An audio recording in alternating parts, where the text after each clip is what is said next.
स्वागत है। जीवन भूमि का युद्ध, रामनिवास मानव इसके कवि हैं। इस कविता की व्याख्या और सारांश आज हम इस वीडियो में प्राप्त करेंगे तथा प्रश्न उत्तर और अन्य पाठ्य सामग्री भी सम्मिलित है। जीवन भूमि का युद्ध कविता में मानव जीवन एक युद्ध के समान है, ऐसा कवि कहते हैं, क्योंकि जीवन के हर क्षेत्र में चुनौतियां मिलती है और उनका सामना करना युद्ध से कम नहीं है, क्योंकि जरूरी नहीं कि जीवन की यात्रा में वो ही हमें मिले जो हम चाहते हैं, और जो हम चाहते हैं वह मिलना भी बहुत बार उतना आसान नहीं होता। उसके लिए बहुत संघर्ष करना पड़ता है और वह भी एक युद्ध के जैसा ही होता है। इसीलिए उसे प्राप्त करने के लिए संघर्ष करना ही पड़ता है और कवि ने इसे जीवन को भूमि का युद्ध कहा है। और आगे हम इसकी व्याख्या देखते हैं, एक एक पद की व्याख्या देखेंगे। पहला पद है, विश्व यह एक युद्ध भूमि है और हर आदमी एक योद्धा, जन्म से मृत्यु पर्यंत लड़ता ही रहता है आदमी, असत्य से, अनीति से, अधर्म से, अहम से, अनास्था से और अकर्म से।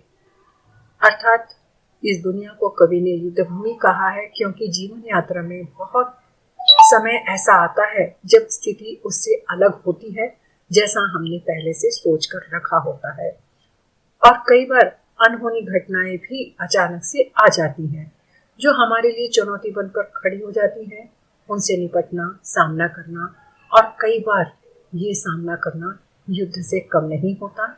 और यह युद्ध होता है, इसके क्षेत्र भी कवि ने बताए हैं कि बहुत बार व्यक्ति को असत्य से लड़ना पड़ता है। असत्य जो हमारे लिए असत्य है, जिसे स्वीकार करना हमारे लिए कठिन होता है और उस असत्य से लड़ना पड़ता है। सत्य और असत्य की लड़ाई होती है। कई बार अनीति से सामना करना पड़ता है, अधर्म से लड़ना पड़ता है, और बहुत बार कई अहंकारी घमंडी लोग मिल जाते हैं जिनसे सामना करना और अपने काम पर आगे बढ़ना ये एक कठिन युद्ध के समान होता है। और अनास्था, जहाँ पर आस्था नहीं होती है, श्रद्धा नहीं होती है, और बहुत बार अकर्म अर्थात आलसी, अकर्मण्य और काम न करने वाले स्थिति पैदा हो जाती है, जिससे सामना करना, निपटना और आगे बढ़ना, अपने जीवन युद्ध का परिणाम, फल प्राप्त करना एक संघर्ष से कम नहीं होता है। इसकी विशेषता हम देखेंगे कि जीवन के संघर्ष को कवि ने युद्ध कहा है कि इसके लिए केवल शारीरिक शक्ति ही नहीं, मानसिक शक्ति भी और स्थिरता की भी उतनी ही आवश्यकता होती है।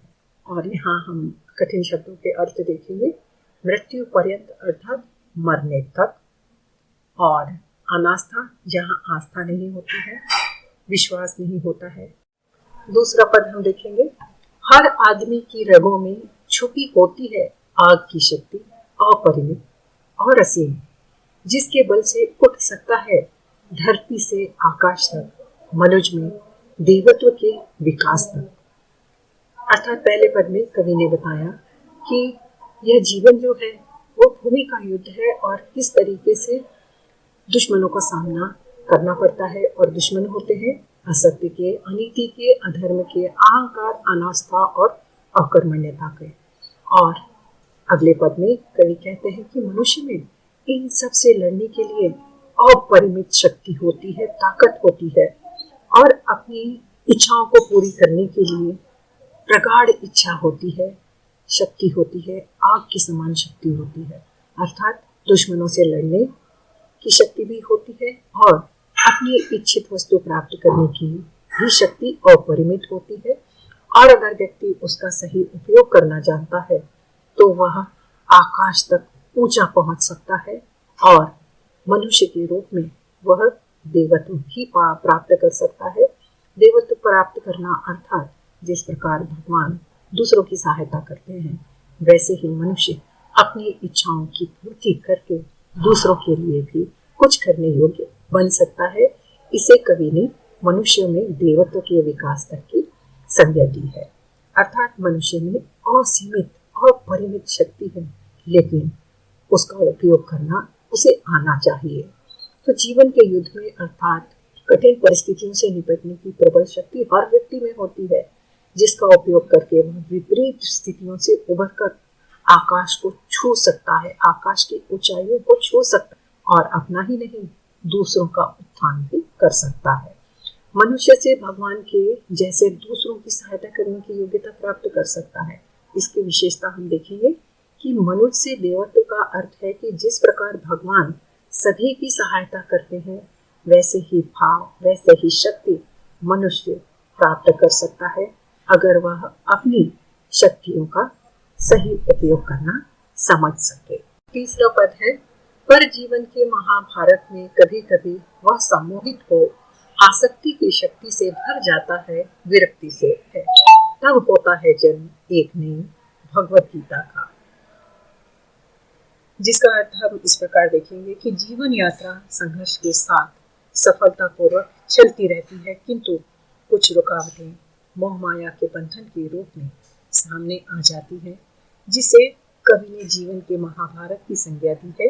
कि जैसा कि हम जानते हैं कि महाभारत का युद्ध एक पारिवारिक द्वेष और व्यक्तिगत उच्च महत्वाकांक्षा के लिए हुआ था, वैसे ही घटना घटने पर आसक्ति में फंस जीवन से विरक्त होने लगता है और तभी कोई मार्गदर्शक मिल जाता है तथा नवीन भगवत गीता पथ प्रदर्शन करती है। जैसे महाभारत के युद्ध में कृष्ण अर्जुन के सारथी और पथ प्रदर्शक के रूप में उपस्थित हुए थे, वैसे ही हर व्यक्ति के जीवन में कोई न कोई ऐसी घटना या ऐसा व्यक्ति जो आ जाता है और विरक्ति के भाव को फिर से आसक्ति में बदलकर आगे चलने के लिए, युद्ध जीतने के लिए प्रेरित करता है।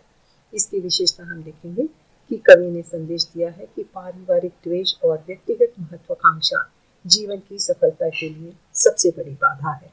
अर्थात जीवन में सफलता के लिए हमें अपना ईगो दूर रखना चाहिए और साथ ही कभी भी अपना फोकस हटने नहीं देना चाहिए। अगला पद है, युद्ध हो चाहे आदमी के अंतःपटल पर या भूपटल पर, कायर हमेशा हारता है और जो भूखा प्यासा रहकर लड़ता है जीतता है अंततः वही हर युद्ध इस भू पर।